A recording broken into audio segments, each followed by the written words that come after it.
Si odias mi estilo de vida, pues vete, dijo con una frialdad heladora. Ni siquiera parpadeó. Se limitó a coger la chaqueta y salió por la puerta para quedar con Derek, su supuesto mejor amigo, para otra noche de copas y baile, mientras yo me quedaba solo en nuestro piso, preguntándome cómo habíamos llegado hasta aquí. Me llamo Ezra, tengo 28 años. Trabajo como coordinador de logística en Iron Vale Freight, en Columbus, Ohio. Me paso 12 horas al día gestionando rutas de envíos y turnos del almacén. No era un trabajo glamuroso, pero pagaba las facturas y me daba una sensación de propósito. La mayoría de las noches volvía agotado, con ganas de una cena tranquila y de pasar un rato con mi mujer, Brooke. En lugar de eso, me encontraba el piso vacío y mensajes diciendo que volvería tarde. Llevábamos 3 años casados y antes habíamos salido 2. Al principio, Brooke era todo lo que yo creía que quería.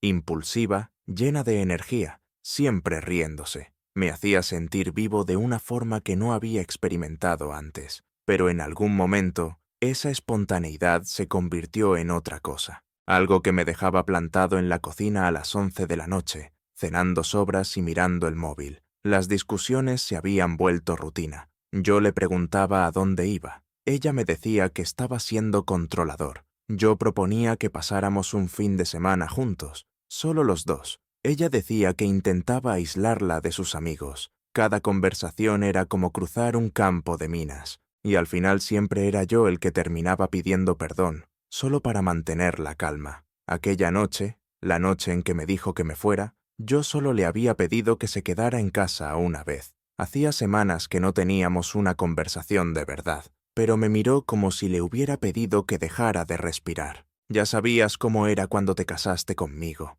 dijo mientras se ponía pintalabios frente al espejo del pasillo. «No voy a cambiar por nadie». La vi salir. La puerta hizo clic al cerrarse y el piso se quedó en silencio. Me quedé ahí mucho rato, más del que debería, escuchando esa quietud.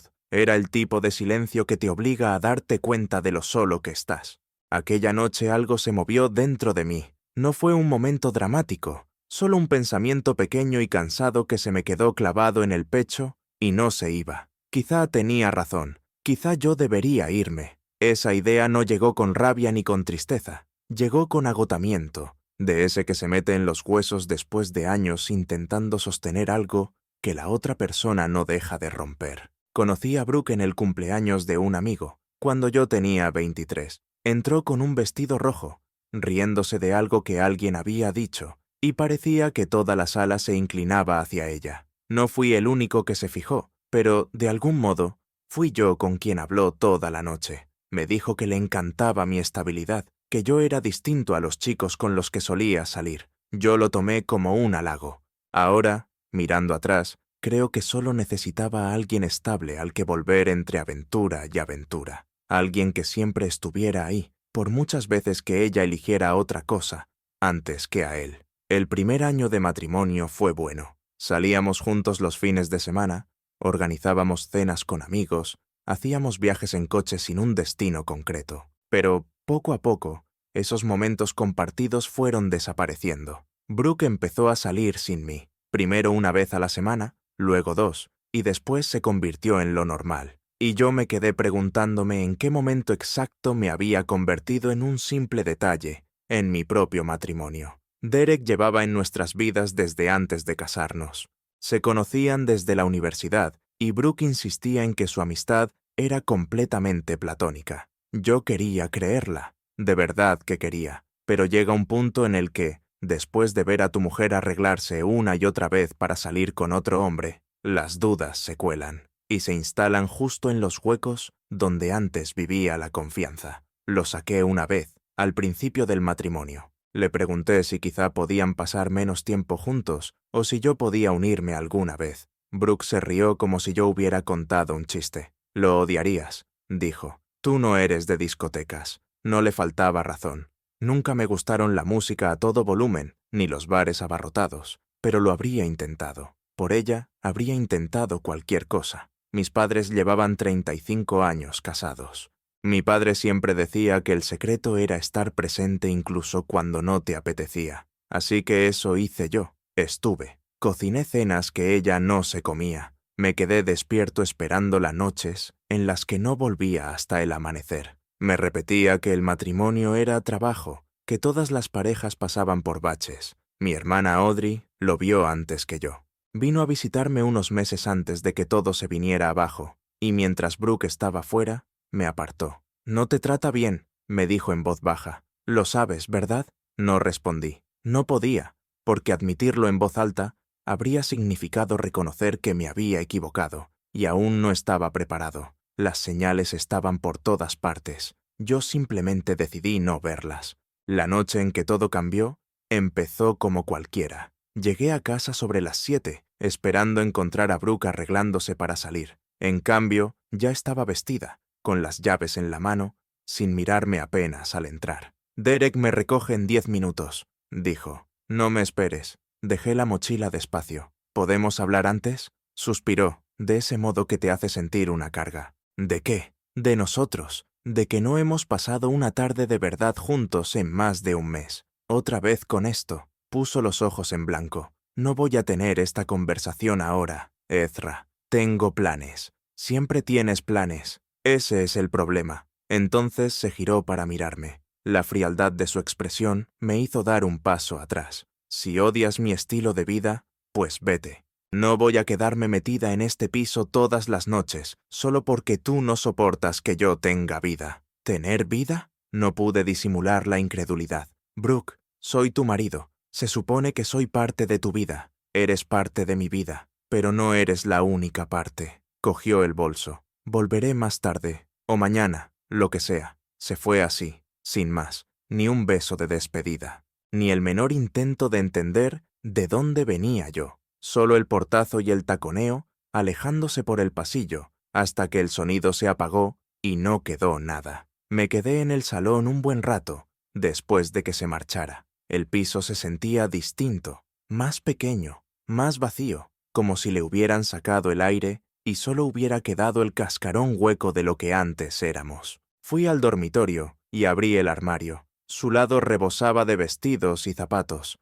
restos de noches pasadas en cualquier sitio menos aquí. El mío era casi inexistente. Ropa práctica para un trabajo práctico. El contraste lo decía todo sobre en qué nos habíamos convertido. Y ahí fue cuando el pensamiento se fijó, claro como el cristal. Me dijo que me fuera. Quizá ya iba siendo hora de hacerle caso. No por rabia ni por despecho, sino por pura supervivencia, por la simple certeza de que yo merecía algo mejor que ser el plan B de alguien. Saqué el móvil y llamé a Audrey. Contestó al segundo tono. «¿Todo bien?», preguntó, con la preocupación marcada en la voz. «No», dije, «pero va a estarlo». Le conté lo que había pasado, lo que Brooke me había dicho, lo que yo estaba pensando hacer. Audrey escuchó sin interrumpirme, y cuando terminé, respiró hondo. «Tengo una habitación de invitados», dijo. «Es tuya, el tiempo que haga falta». «Gracias, Audrey. Para eso está la familia, la de verdad». Colgué y miré el piso una vez más, y entonces empecé a hacer la maleta. Las horas siguientes pasaron como en una niebla, con una determinación silenciosa. Audrey me fue acompañando por teléfono mientras yo sacaba ropa de los cajones y la doblaba en cajas que encontré en el trastero. No intentó convencerme de que me quedara ni de que lo intentara otra vez. Solo escuchó, y cuando terminé de repetirle lo que Brooke había dicho, soltó un suspiro largo. «Llevaba tiempo esperando a que lo vieras», dijo Audrey, en voz baja.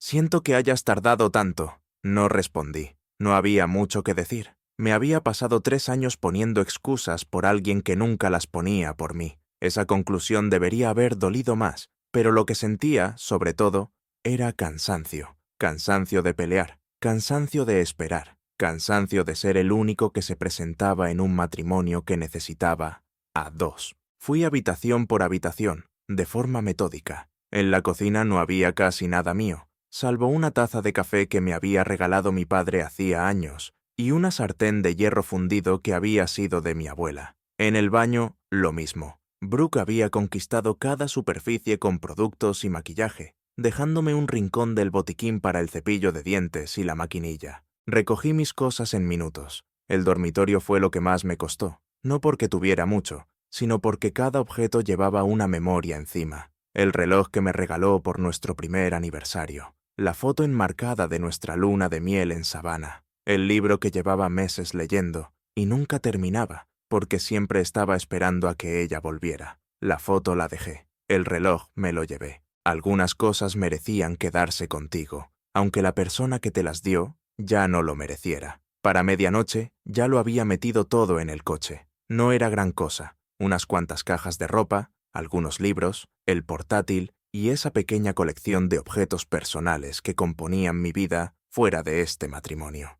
Al verlo todo apilado en la parte de atrás de mi berlina, me di cuenta de lo poco que había ocupado en nuestra vida compartida. 3 años de matrimonio y todo lo que era mío cabía en el maletero. Audrey me había ofrecido su habitación de invitados el tiempo que necesitara. Vivía a unos 40 minutos de la ciudad, en un barrio tranquilo, con calles arboladas y vecinos que de verdad se sabían los nombres. No era donde me imaginaba acabando con 28 años, pero era mejor que quedarme donde no me querían. Antes de irme, recorrí el piso una última vez. En el armario, mi lado estaba vacío. Las perchas se balanceaban un poco con el aire acondicionado. El baño parecía intacto, como si yo no hubiera estado allí nunca. En el salón no quedaba rastro de mí, salvo la hendidura en mi lado del sofá, y hasta eso desaparecería con el tiempo. Me pregunté si siquiera notaría que me había ido, y entonces me di cuenta de que ya sabía la respuesta. La llave del piso pesaba en mi mano cuando la dejé sobre la encimera de la cocina. Ya no la iba a necesitar. Hacía mucho que este lugar no era un hogar. Puede que nunca lo hubiera sido. Eché un último vistazo a la vida que dejaba atrás, los muebles caros que Brooke había insistido en comprar, el arte abstracto que eligió sin preguntarme, la pila de revistas de moda sobre la mesa baja que había sustituido a los libros que yo solía dejar allí. Nada de eso era mío, y quizá nunca lo había sido. El trayecto hasta casa de Audrey se me hizo más largo que 40 minutos. Cada kilómetro ponía distancia entre yo y la vida que había intentado construir. Y con cada salida que dejaba atrás, la realidad de lo que estaba viendo se me asentaba más dentro. No estaba abandonando un piso, estaba dejando un matrimonio, un futuro que había planeado. Una versión de mí que se había doblado y retorcido para encajar en las expectativas de otra persona, hasta que apenas reconocía en quién me había convertido. El hombre que conducía aquel coche lleno de cajas no era el mismo que había estado en el altar hacía 3 años, lleno de esperanza y de promesas. A ese hombre lo habían ido desgastando pieza a pieza, hasta que casi no quedaba nada. Audrey me esperaba en el porche cuando entré en el camino de su casa, a la 1 de la madrugada. No dijo nada cuando me bajé del coche, solo se acercó y me abrazó, y, por un momento, me permití sentir el peso de todo lo que había estado cargando. 3 años de decepción, 3 años de soledad viviendo con otra persona, 3 años fingiendo que todo iba bien cuando era evidente que no lo estaba. «Has hecho lo correcto», dijo Audrey apoyando la cara en mi hombro. «Ahora no lo parece. Lo parecerá». Descargamos el coche en silencio, apilando las cajas en su habitación de invitados, con esa eficiencia que nace de no querer pensar demasiado en lo que estás haciendo. Cuando terminamos, Audrey preparó café y nos sentamos en la mesa de su cocina, mientras el reloj se acercaba lentamente a las 2 de la madrugada. «Volverá esperando que estés allí», dijo Audrey. «Siempre lo hace. Lo sé. Y cuando se dé cuenta de que te has ido...» Apreté la taza caliente entre las manos. «No lo sé. Creo que nunca pensó de verdad que me iría. Pasó 3 años probando hasta dónde podía aguantar, y yo siempre aguanté. Cada vez que ella empujaba, yo cedía, pero nunca me marchaba. Esta vez era distinto. ¿Qué ha cambiado?», lo pensé. La frialdad en la voz de Brooke, la forma en que me miró, como si fuera una molestia y no su pareja. La certeza de que llevaba más tiempo solo en ese matrimonio del que quería admitir. Comprendí que quedarse ya no era lealtad, era miedo. Por fin escuché lo que me estaba diciendo. Se lo dije a Audrey. Me dijo que me fuera, así que me fui. Mi móvil estaba sobre la mesa entre los dos, en silencio. Ni mensajes ni llamadas. Brooke seguía por ahí fuera, bailando, bebiendo y sin pensar en mí en absoluto. Antes eso me habría dolido. Ahora solo me confirmaba que había tomado la decisión correcta. Hacia las 3 de la madrugada, Audrey se fue a dormir y me dejó solo con mis pensamientos. Me quedé sentado en la quietud de su cocina, mirando la noche a través de la ventana, y me permití imaginar cómo sería mañana, y el día siguiente, y el siguiente. Por primera vez en años, el futuro no se sentía como algo que temer, se sentía como una posibilidad, como una puerta que se abría en lugar de cerrarse, como poder respirar por fin después de haber aguantado la respiración tanto tiempo que había olvidado a qué sabía el aire. Terminé el café y dejé la taza en el fregadero. La casa estaba en silencio, un silencio tranquilo, de esos que mi piso nunca tuvo. Incluso cuando Brooke estaba en casa,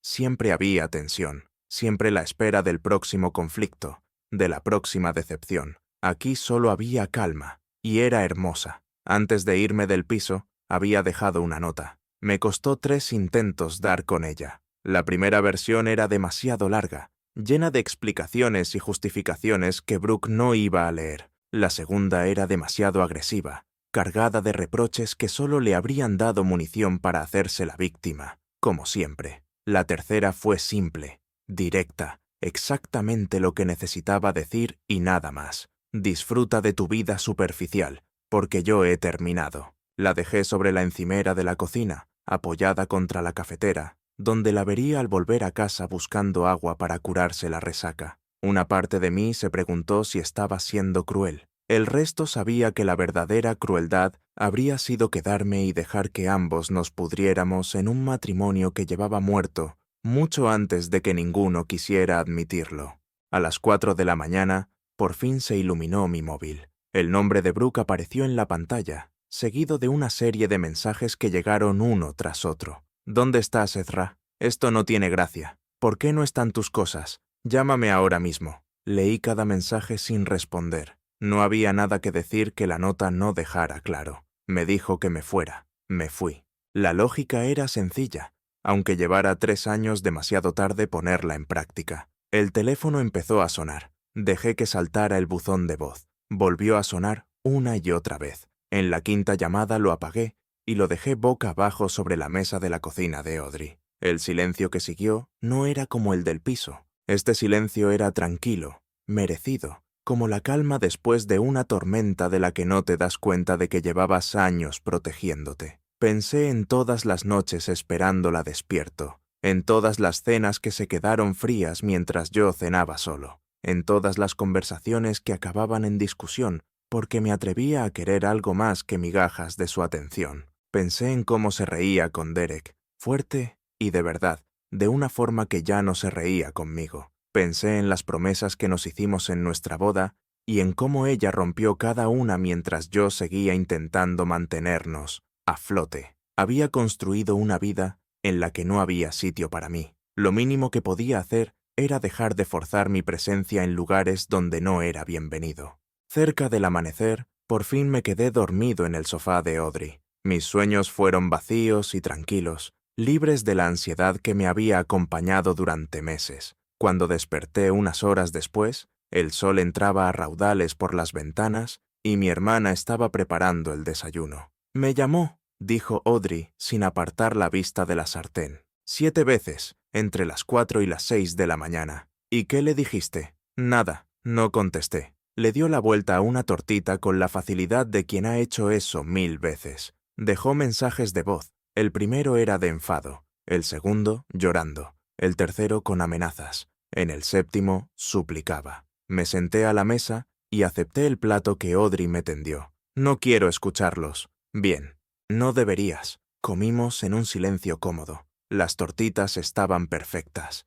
el café fuerte. La luz de la mañana hacía que todo pareciera limpio y nuevo. Fuera, los pájaros cantaban en los árboles, y en algún punto de la calle, un cortacésped empezó a zumbar. Esto era paz. Así era como se suponía que debía sentirse la vida. Sonreí. La primera sonrisa de verdad en más tiempo del que podía recordar. El peso de lo ocurrido le cayó a Brooke por etapas. Primero la incredulidad, luego la rabia, y finalmente el pánico. Apareció en casa de Audrey 3 días después de que me fuera. Rímel corrido y la voz rota, como si llevara varias noches sin dormir. La observé desde la ventana mientras golpeaba la puerta principal, exigiendo hablar conmigo, exigiendo explicaciones, exigiendo que volviera a casa y dejara de ser tan dramático. Audrey abrió la puerta. Yo me quedé dentro. No quiere verte, dijo mi hermana con calma. Esto es ridículo. Hemos tenido una pelea de pareja. No puede irse así. No se fue sin más, Brooke. Le dijiste que se fuera, y se fue. No lo decía en serio. Entonces quizá deberías haberlo pensado antes de decirlo. Escuché cómo la voz de Brooke se quebraba, mientras probaba distintos enfoques. El enfado no funcionó, el chantaje emocional tampoco. Las lágrimas cayeron en oídos sordos. Nada consiguió mover a Audrey. Mi hermana se mantuvo firme, como un muro entre yo y el caos del que por fin había escapado. El rostro de Brooke se retorció primero de frustración, luego de desesperación y, finalmente, de algo muy parecido al miedo. Miró por encima del hombro de Audrey, intentando encontrarme a través de la ventana. Yo di un paso atrás y me escondí en la sombra. «Ezra, por favor», gritó. «Estás exagerando. Sal y hablemos». No me moví, no dije nada. Solo observé cómo, poco a poco, se daba cuenta de que aquello no era una negociación. Al final, Brooke se fue. Vi cómo su coche se alejaba, con un leve chirrido de ruedas al acelerar calle abajo. Parecía más pequeña, menos segura, como alguien que acaba de descubrir que el suelo que pisaba no era tan firme como creía. El silencio que quedó después fue dulce. La vida social cuidadosamente construida de Brooke se vino abajo más rápido de lo que yo esperaba. Sin un marido que pagara la mitad del alquiler, no pudo mantener el piso. Sin mí como conductor designado y red de seguridad, las noches largas empezaron a pasarle factura. Perdió su trabajo en la agencia de marketing tras presentarse con resaca demasiadas veces. Derek, su adorado mejor amigo, se distanció cuando ella empezó a apoyarse en él, buscando la estabilidad que antes tenía conmigo. Resultó que solo quería a la Brooke divertida, no a la necesitada. La última vez que supe algo por amigos en común, se había mudado de nuevo con sus padres, en Kentucky. La chica fiestera, que me dijo que me fuera si no me gustaba su estilo de vida, vivía a los 29 años en su habitación de la infancia, enfrentándose por fin a las consecuencias de decisiones que nunca pensó que la alcanzarían. No sentí satisfacción por su caída, ni revancha, solo una sensación tranquila de cierre, como terminar un libro que probablemente deberías haber dejado muchas páginas antes. Los meses posteriores al divorcio fueron lentos, pero constantes. Encontré un piso pequeño más cerca del trabajo, lo amueblé con cosas que de verdad me gustaban y empecé a reconstruir una vida que era solo mía. Volví a conectar con amigos a los que había dejado de lado durante el matrimonio. Empecé a correr por las mañanas, algo de lo que Brooke siempre se había burlado por parecerle aburrido. Cocinaba cenas que realmente me comía, en una mesa en la que de verdad me sentaba, en un silencio que ahora disfrutaba. Una tarde, unos 8 meses después de haberme ido, estaba sentado en el balcón viendo ponerse el sol sobre Columbus. El cielo ardía en tonos naranjas y rosas sobre el perfil de la ciudad. Por fin era libre, no solo de Brooke, sino de la versión de mí mismo que creía que amar significaba perderse por completo. A veces, el acto más valiente que puedes hacer es tomar a alguien al pie de la letra.